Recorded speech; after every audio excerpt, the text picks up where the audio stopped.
প্ৰভু এই নেকি নাৰদক যেন তোমাৰ শৰণৰ পৰা কেতিয়াও বঞ্চিত নকৰা। বাৰু প্ৰভু তোমাৰ শৰণলৈ লক্ষ্য কৰি প্ৰণিপাত জনাই দাসেৰে যাওঁ মই তোমাৰ দৰ্শনৰ হেতু দ্বাৰকা নগৰলৈ। হে সেৱাদ গোবিন্দ নাজানো একো যিমতে সেৱা করুণা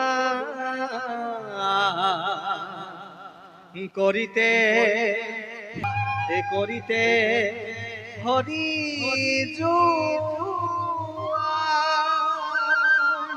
হরি নাম নারায়ণ